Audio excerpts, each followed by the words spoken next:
ನಮಸ್ಕಾರ ಎಲ್ಲರಿಗೂ. ಮೊದಲನೇದಾಗಿ ನಾವು 9 ಭಕ್ತಿ ಸಮಾಚಾರ ಚಾನಲ್ಗೆ ಸ್ವಾಗತ. ಇವತ್ತಿನ ಸಂಚಿಕೆಯಲ್ಲಿ ಮನಿ ಮಂತ್ರ ವಿಷಯದಲ್ಲಿ ನಿಮ್ಮ ಮುಂದೆ ತುಂಬಾ ಇಂಪಾರ್ಟೆಂಟ್ ಚರ್ಚೆಯನ್ನು ತಂದಿದ್ದೀನಿ. ಅದು ಏನು ಅಂದ್ರೆ, ಈಗ ಕುಬೇರ ಸ್ಥಾನ ಬಗ್ಗೆ ಮಾತಾಡೋಣ. ಅಂದ್ರೆ ಯಾಕಂದ್ರೆ ನಾವು ಹಣವನ್ನು ಅಟ್ರಾಕ್ಟ್ ಮಾಡಬೇಕು ಅಂದ್ರೆ ಕುಬೇರವನ್ನ ಬರಮಾಡ್ಕೊಳ್ಳೇಬೇಕು. ಸೊ ಈ ಕುಬೇರವನ್ನ ಬರಮಾಡ್ಕೊಳ್ಳೋದಕ್ಕೆ ಏನೆಲ್ಲ ಇಲ್ಲಿ ಟಿಪ್ಸ್ನ ಫಾಲೋ ಮಾಡಬೇಕು ಅನ್ನೋದು ಇಲ್ಲಿ ಚರ್ಚೆ ಮಾಡೋಣ. ಸೊ ಈ ಕುಬೇರ ಸ್ಥಾನದಲ್ಲಿ ಏನೆಲ್ಲ ಇಟ್ರೆ ನಮ್ಗೆ ಅನುಕೂಲ ಆಗುತ್ತೆ ಅಂದ್ರೆ ವ್ಯಾಪಾರ ವೃದ್ಧಿಗಾಗಿರಬಹುದು, ನಾವು ಮಾಡ್ತಾ ಇರೋ ಸೋರ್ಸ್ ಅಂದ್ರೆ ಬಿಸ್ನೆಸ್ ಅಲ್ಲಿ ಸೋರ್ಸ್ ಚೆನ್ನಾಗಿ ಗೇನ್ ಮಾಡಬೇಕು ಅಂದ್ರೆ ಏನ್ ಮಾಡಬೇಕು ಅಂದ್ರೆ ಇಲ್ಲಿ ಸಂಪೂರ್ಣ ವ್ಯಾಪಾರ ಯಂತ್ರ ಅಂತ ಹೇಳ್ತೀವಿ. ಸಂಪೂರ್ಣ ವ್ಯಾಪಾರ ವೃದ್ಧಿ ಯಂತ್ರ ಅಂತ ಒಂದಿದೆ. ಸೊ ಅದು ನಾನು ನಿಮ್ಗೆ ಇಲ್ಲಿ ತೋರಿಸ ಬಿಡ್ತೀನಿ. ಸೊ ಈ ಯಂತ್ರವನ್ನ ನಾವು ಈ ನಾರ್ತ್ ಈಸ್ಟ್ ಕಡೆಗೆ ಹಾಕ್ಬೇಕಾಗ್ತದೆ. ಸೊ ಇದನ್ನ ಪ್ಲೇಸ್ ಮಾಡಕ್ ಮೊದಲು ಅಲ್ಲೆಲ್ಲ ಸ್ವಚ್ಛ ಮಾಡಿ ಒರೆಸಿ ಅರಿಶಿಣ ನೀರು ಚಿಮ್ಕಿಸ್ಬಿಟ್ಟು ಇದನ್ನ ಅಲ್ಲಿ ಹ್ಯಾಂಗ್ ಮಾಡಬೇಕಾಗ್ತದೆ. ಅಥವಾ ನೀವು ವರ್ಕ್ ಮಾಡೋ ಪ್ಲೇಸ್ ಅಲ್ಲಿ ಆಗಿದ್ರೆ ಟೇಬಲ್ ಮೇಲೆ ಬೇಕಿದ್ರು ಇಟ್ಕೋಬಹುದು. ಓಕೆ, ಈ ಸಂಪೂರ್ಣ ವ್ಯಾಪಾರ ವೃದ್ಧಿ ಯಂತ್ರವನ್ನ ನಾವು ಪ್ಲೇಸ್ ಮಾಡೋದ್ರಿಂದ ಏನಾಗುತ್ತೆ ಅಂದ್ರೆ ನಮ್ಮ ಒಂದು ಬಿಸ್ನೆಸ್ ಅನ್ನೋದು ಚೆನ್ನಾಗಿ ಗ್ಯಾದರ್ ಆಗಿ ಕ್ಲೈಂಟ್ಸ್ನ ಚೆನ್ನಾಗಿ ಅಟ್ರಾಕ್ಟ್ ಮಾಡಿ ಮನೆಯಲ್ಲಿರೋ ನೆಗೆಟಿವ್ ಎನರ್ಜಿ ಎಲ್ಲ ಅವಾಯ್ಡ್ ಆಗಿ, ಅಂದ್ರೆ ನೀವು ಮನೆಯಲ್ಲಿಟ್ರೆ ಮನೆಯಲ್ಲಿ ಕೆಲಸ ಮಾಡ್ತಾ ಇರೋರಾಗಿದ್ರೆ, ಆಫೀಸಲ್ಲಿ ಕೆಲಸ ಮಾಡೋರಾಗಿದ್ರೆ ನಿಮ್ಮ ಮೇಲೆ ಇರೋ ನರದೃಷ್ಟಿ ನರಘೋಷ ಎಲ್ಲ ಇರ್ತದಲ್ಲ, ಅವೆಲ್ಲ ಅವಾಯ್ಡ್ ಆಗಿ ಒಳ್ಳೆ ಒಳ್ಳೆ ಕ್ಲೈಂಟ್ಸ್ನ ಅಟ್ರಾಕ್ಟ್ ಮಾಡುತ್ತೆ. ನಿಮಗೆ ಸೋರ್ಸ್ ಅನ್ನೋದು ಚೆನ್ನಾಗಿ ತಂದ್ಕೊಡ್ಲಿಕ್ಕೆ ಈ ಒಂದು ಯಂತ್ರ ಅನ್ನೋದು ಚೆನ್ನಾಗಿ ಕೆಲಸ ಮಾಡುತ್ತೆ. ಜೊತೆಗೆ ಈ ನಾರ್ತ್ ಈಸ್ಟ್ ಕಡೆಗೆ ನಾವು ಈ ಯಂತ್ರವನ್ನ ಇಟ್ಬಿಟ್ಟು ಪ್ರತಿದಿನ ಅದಕ್ಕೆ ಧೂಪ ತೋರಿಸ್ಬೇಕಾಗ್ತದೆ ಅಥವಾ ಒಂದು ಸಾಂಬ್ರಾಣಿ ಕಡ್ಡಿಯನ್ನು ತೋರಿಸ್ಬೇಕಾಗ್ತದೆ. ಈ ರೀತಿ ನಾವು ಮಾಡ್ಕೊಂಡು ಬಂದು ಹೂವು ಎಲ್ಲ ಇಟ್ಬಿಟ್ಟು ಪೂಜೆ ಮಾಡೋ ವಿಧಾನ ನಿಮ್ಗೆ ಗೊತ್ತೇ ಇರ್ತದೆ. ಈ ರೀತಿ ಮಾಡಿ ನಮಸ್ಕಾರ ಮಾಡಿಕೊಂಡು ಗಣೇಶನಿಗೆ ನಮಸ್ಕಾರ ಮಾಡಿಕೊಂಡು ಕುಬೇರನಿಗೆ ನಮಸ್ಕಾರ ಮಾಡಿಕೊಂಡು ನಿಮ್ಮ ಒಂದು ಕೆಲಸವನ್ನ ಸಕ್ಸಸ್ ಆಗಿ ಗ್ರೋತ್ ಮಾಡ್ಕೊಂಡು ಹೋಗ್ಬೋದು. ನೆಕ್ಸ್ಟ್ ಇಲ್ಲಿ ಈ ಮೂಲೆಯಲ್ಲಿ ಕುತ್ಕೊಂಡು ನೀವು ಇಲ್ಲಿ ಒಂದು ಸ್ವಿಚ್ ವರ್ಡ್ ಸಹ ನಾನು ಶೇರ್ ಮಾಡ್ತೀನಿ. ಸೊ ವಿಡಿಯೋ ಸ್ಕಿಪ್ ಮಾಡದೆ ಕೊನೆವರೆಗೂ ನೋಡಿ. ಎಲ್ಲರಿಗೂ ಯೂಸ್ಫುಲ್ ಆಗುವಂತ ಮಾಹಿತಿನ ನಾನು ಇವತ್ತಿಲ್ಲಿ ಶೇರ್ ಮಾಡ್ತಾ ಇದ್ದೀನಿ. ಓಕೆ, ಸರಿ. ಈಗ ಮನಿನ ಚೆನ್ನಾಗಿ ಅಟ್ರಾಕ್ಟ್ ಮಾಡಬೇಕು, ಅಫರ್ಮೇಷನ್ ಮಾಡಬೇಕು. ಈ ಯಂತ್ರವನ್ನ ಇಲ್ಲಿ ತೋರಿಸಿರೋ ಈ ಯಂತ್ರವನ್ನ ಶುಕ್ರವಾರ ಅಥವಾ ಗುರುವಾರ ಬೆಳಗ್ಗೆ ಅಥವಾ ಸಾಯಂಕಾಲ ಒಳ್ಳೆ ಟೈಮ್ ನೋಡಿಕೊಂಡು ನಾವು ನಾರ್ತ್ ಈಸ್ಟ್ ಕಡೆಗೆ ಪ್ಲೇಸ್ ಮಾಡಬಹುದು. ನಾರ್ತ್ ಈಸ್ಟ್ ಆಗಿಲ್ಲ ಅಂದರೆ ಕನಿಷ್ಠ ನಾರ್ತ್ ಕಡೆಗೆ ಅಂದರೆ ಉತ್ತರ ಕಡೆಗೆ ಹ್ಯಾಂಗ್ ಮಾಡ್ಬೋದು ಅಥವಾ ಟೇಬಲ್ ಮೇಲೆ ಬೇಕಿದ್ರು ಇಟ್ಕೋಬಹುದು. ಈ ರೀತಿ ಮಾಡೋದ್ರಿಂದ ವ್ಯಾಪಾರ ವೃದ್ಧಿ ಅನ್ನೋದು ಚೆನ್ನಾಗಾಗ್ತದೆ.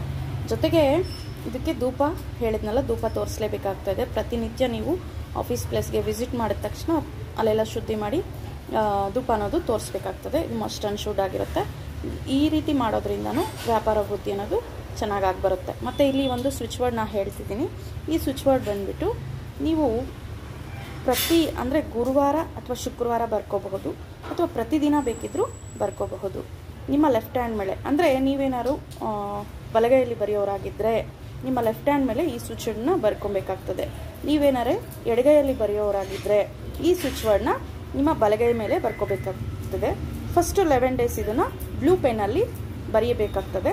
ತದನಂತರ ಅಂದರೆ ಇನ್ನು ಮತ್ತೆ 11 ಡೇಸ್ ಇದನ್ನು ಗ್ರೀನ್ ಪೆನ್ನಲ್ಲಿ ಬರೀಬೇಕಾಗ್ತದೆ. ಓಕೆ, ಆಲ್ಟರ್ನೇಟ್ ಆಗಿ ಯೂಸ್ ಮಾಡೋಂಗಿಲ್ಲ. Continue 11 days blue pen use ಮಾಡಬೇಕು ಮತ್ತು ಕಂಟಿನ್ಯೂ 11 ಡೇಸ್ ಗ್ರೀನ್ ಪೆನ್ನ ಯೂಸ್ ಮಾಡಬೇಕು. ಈಗ ಲೇಟ್ ಮಾಡಿದೆ ಆ ಸ್ವಿಚ್ ವರ್ಡ್ ಏನು ಅನ್ನೋದು ಸಹ ಹೇಳ್ಬಿಡ್ತೀನಿ. ಇದು ಕುಬೇರ ಕೋಡ್ ಅಂತಲೇ ಹೇಳಬಹುದು, ಕುಬೇರ ನಂಬರ್ ಅಂತಲೇ ಹೇಳಬಹುದು. ಇವತ್ತೆಲ್ಲ ಕುಬೇರ ಮೂಲೆಗೆ ಸಂಬಂಧಪಟ್ಟಿದ್ದು ಮತ್ತು ಸಂಪತ್ತು ಹಣವನ್ನು ಅಟ್ರಾಕ್ಟ್ ಮಾಡೋ ವಿಷಯದ ಬಗ್ಗೆ ಚರ್ಚೆ ಮಾಡ್ತಿದ್ದೀನಿ. ತುಂಬ ಇಂಪಾರ್ಟೆಂಟ್ ವಿಷಯನ ಚರ್ಚೆ ಮಾಡ್ತಿದ್ದೀನಿ. ಸೊ ಮಿಸ್ ಮಾಡದೆ ನೋಡಿ. ಈ ಒಂದು ಮಂತ್ರ ಈ ಕೋಡ್ ಏನು ಅಂದರೆ ಇದು ಯಾವ ರೀತಿ ಉಚ್ಚಾರಣೆ ಮಾಡಬೇಕು, ನೀವು ಮ್ಯಾನಿಫೆಸ್ಟೇಷನ್ ಮಾಡೋದಾಗಲಿ ಅಫರ್ಮೇಷನ್ ಒಂದು 5-6 ಸೆಂಟೆನ್ಸ್ನ ನೀವು ಒಂದು ಪೇಪರಲ್ಲಿ ಬರೆದುಬಿಟ್ಟು ಈ ಒಂದು ಸ್ವಿಚ್ ವರ್ಡ್ನ ನಿಮ್ಮ ಎಡಗೈಯಲ್ಲಿ ಅಂದರೆ ನೀವು ರೈಟ್ ಹ್ಯಾಂಡ್ ನೀವು ಬಲಗೈಯಲ್ಲಿ ಬರೆಯೋರಾಗಿದ್ದರೆ ಇದನ್ನು ಬ್ಲೂ ಪೆನ್ ತಗೊತೀರ ಅಂದ್ಕೊಳ್ಳಿ. ಫಸ್ಟು 11 ಈಗ ಬ್ಲೂ ಪೆನ್ ತಗೊಂಡ್ರಿ ಅಂದ್ಕೊಳ್ಳಿ.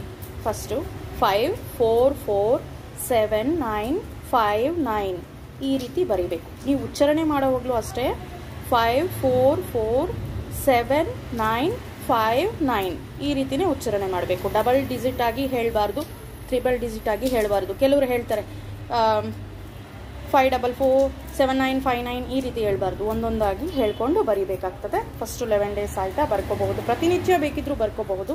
ಸ್ಟಾರ್ಟಿಂಗ್ ನೀವು ಮಾಡಬೇಕು ಅಂದಿರೋರು ಗುರುವಾರ ಅಥವಾ ಶುಕ್ರವಾರ ಮಾಡಬಹುದು. ಇದರಿಂದ ಏನಾಗುತ್ತೆ ಅಂದರೆ ನೀವು ಅಫರ್ಮೇಷನ್ ಸೆಂಟೆನ್ಸ್ ಏನು ಒಂದು 6 or 7 ಪ್ರಿಪೇರ್ ಮಾಡಿರ್ತೀರ ಅದನ್ನು ಸಹ ನಾರ್ತ್ ಕಡೆಗೆ ಕೂತ್ಕೊಂಡು ಬರೆಯೋದ್ರಿಂದ ನಿಮ್ಮ ಇಂಟೆನ್ಷನ್ ಬಿಲ್ಡ್ ಮಾಡೋದ್ರಿಂದ ಯೂನಿವರ್ಸ್ಗೆ ಈಸಿಯಾಗಿ ಕನೆಕ್ಟ್ ಆಗ್ತೀರಾ.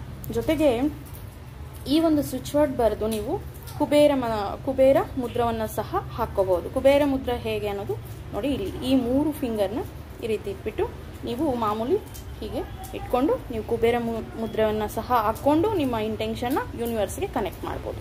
ಸೊ ಈ ರೀತಿ ಮಾಡೋದ್ರಿಂದ ಏನಾಗುತ್ತೆ ಅಂದರೆ ಯೂನಿವರ್ಸ್ಗೆ ನಿಮ್ಮ ಮೆಸೇಜ್ ಕ್ಲಿಯರ್ ಆಗಿ ತಲುಪುತ್ತೆ. ಮೇಯ್ನ್ ಆಗಿ ಪಾಸಿಟಿವ್ ಇಂಟೆನ್ಷನಿಂದ ಮಾತ್ರ ಮಾಡಬೇಕು. ಆಗುತ್ತಾ ಇಲ್ವಾ ಅನ್ನೋ ಕಾನ್ಸೆಪ್ಟ್ ನಮ್ಮಲ್ಲಿಲ್ಲ. ಸೊ ಆಗುತ್ತೆ ಅಂತ ಬಿಲೀವ್ ಮಾಡಿ, ನಿಮ್ಮ ಮೇಲೆ ನಿಮಗೆ ನಂಬಿಕೆ ಇದ್ದು, ನಿಮ್ಮ ಅಫರ್ಮೇಷನ್ ಮೇಲೆ ನಿಮಗೆ ಸ್ಟ್ರಾಂಗ್ ಆಗಿ ಬಿಲೀವ್ನೆಸ್ ಮಾಡಿ ಆಮೇಲೆ ಮಾಡಿ, ಖಂಡಿತ ರಿಸಲ್ಟ್ ಅನ್ನೋದು ನೋಡ್ತೀರಾ. ಇದು ಗುರುವಾರ ಶುಕ್ರವಾರ ಮಾಡಬಹುದು, ಪ್ರತಿನಿತ್ಯ ಬೇಕಿದ್ರೂ ಈ ಸ್ವಿಚ್ ವರ್ಡ್ನ ನೀವು ಯೂಸ್ ಮಾಡ್ಕೋಬಹುದು. ಆದರೆ ಆ ಯಂತ್ರವನ್ನು ನೀವಲ್ಲಿ ಪ್ಲೇಸ್ ಮಾಡೋದು ಮಾತ್ರ ಗುರುವಾರ ಅಥವಾ ಶುಕ್ರವಾರ ಮಾತ್ರನೇ ಮಾಡಬೇಕು. ಓಕೆ, ಇದು ಕ್ಲಿಯರಾ? ಮತ್ತು ಈ ನಾರ್ತ್ ಕಡೆಗೆ ನಾರ್ತ್ ಈಸ್ಟಲ್ಲಿ ನೀವು ಏನೆಲ್ಲ ಪ್ಲ್ಯಾಂಟ್ಸ್ ಅಂದರೆ ಅಲೋವೆರಾನ ಬೇಕಿದ್ರೂ ಇಡಬಹುದು. ಸುಮಾರು ಜನನ ನೀವು ನೋಡಿರಬಹುದು, ಮನೆ ಮುಂಭಾಗದಲ್ಲಿ ಅಲೋವೆರಾ ಇಟ್ಟಿರ್ತಾರೆ, ಆ ಮನೆ ಮೇನ್ ಡೋರ್ಗೆ ಕಟ್ಟಿರ್ತಾರೆ. ಸೊ ಈ ರೀತಿ ಕಟ್ಟೋದ್ರಿಂದನೂ ಅಷ್ಟೇ ನೆಗೆಟಿವ್ ಎನರ್ಜಿ ಅನ್ನೋದೆಲ್ಲ ಹೀಲ್ ಆಗುತ್ತೆ. ನೆಗೆಟಿವ್ ಎನರ್ಜಿ ಎಲ್ಲ ಥ್ರೋಟ್ ಆಗಿ ನಮಗೆ ಪಾಸಿಟಿವ್ ಎನರ್ಜಿ ಅನ್ನೋದು ಒಳಗೆ ಬರೋದಕ್ಕೆ ಅವಕಾಶ ಆಗುತ್ತೆ. ಜೊತೆಗೆ ಇದಕ್ಕೆ ಮೊದಲೇ ಹೇಳ್ದಂಗೆ ಬ್ಯಾಂಬೂ ಟ್ರೀಸ್ ಟೇಬಲ್ ಮೇಲೆ ಇಡ್ತೀವಲ್ಲ, ಆಫೀಸ್ ಮೇಲೆ ಅಥವಾ ಮನೆಗಳಲ್ಲಿ ಇಡೋವಂಥ ಬ್ಯಾಂಬೂ ಟ್ರೀ, ಈ ಬ್ಯಾಂಬೂ ಟ್ರೀಸ್ನ ಸಹ ಈ ನಾರ್ತ್ ಈಸ್ಟ್ ಕಡೆ ಇಡಬಹುದು. ಇದರ ಜೊತೆಗೆ ರೋಸ್ಮೇರಿ ಗಿಡನ ಸಹ ಇಡಬಹುದು. ಇವೆಲ್ಲ ನಾರ್ತ್ಗೆ ಸಂಬಂಧಪಟ್ಟಿದ್ದು. ಯಾವಾಗಲೂ ಅಷ್ಟೇ ನಾರ್ತ್ ಕಡೆ ಕ್ಲೀನಾಗಿ ಇಟ್ಕೊಬೇಕು. ನೀವು ಮೆಡಿಟೇಷನ್ ಮಾಡೋವಾಗಲೂ ಸಹ ಈ ಪ್ಲೇಸಲ್ಲಿ ಕೂತ್ಕೊಂಡ್ರೆ ನಿಮ್ಮ ಇಂಟೆನ್ಷನ್ ಈಸಿಯಾಗಿ ಯೂನಿವರ್ಸ್ಗೆ ಕನೆಕ್ಟ್ ಆಗುತ್ತೆ. ಸೊ ಇವತ್ತಿನ ಕಾನ್ಸೆಪ್ಟ್ನ 4 ಜನಕ್ಕೆ ಶೇರ್ ಮಾಡೋದಂತೂ ಮರೆಯೋಕ್ಕೆ ಹೋಗಬೇಡಿ. ಯಾಕಂದರೆ ತುಂಬ ಇಂಪಾರ್ಟೆಂಟ್ ವಿಷಯನ ನಾನು ಶೇರ್ ಮಾಡಿರೋದಿಲ್ಲಿ. ನಮಗೆ ನಾರ್ತ್ ಈಸ್ಟ್ ಕಡೆಗೆ ಸಂಬಂಧಪಟ್ಟಿದ್ದಾಗಿರಬಹುದು, ನಾರ್ತ್ಗೆ ಸಂಬಂಧಪಟ್ಟಿರೋದಾಗಿರಬಹುದು, ಕುಬೇರಗೆ ಸಂಬಂಧಪಟ್ಟಿದ್ದಾಗಿರಬಹುದು. ಹಾಗೆ ಇದರ ಜೊತೆಗೆ ಕುಬೇರ ಬೀಜ ಮಂತ್ರವನ್ನು ಸಹ ಹೇಳ್ಕೋಬಹುದು. ನೀವು ಪ್ರತಿನಿತ್ಯ 108 ಬಾರಿ ಸಹ ಈ ಕುಬೇರ ಬೀಜ ಮಂತ್ರವನ್ನು ಹೇಳ್ಕೊಂಡ್ರೆ ನಿಮಗೆ ಒಳ್ಳೆಯ ಸೋರ್ಸ್ ಅನ್ನೋದು ಸಿಗುತ್ತೆ. ಇದೇ ಇವತ್ತಿನ ಮಾಹಿತಿ. Thank you for watching.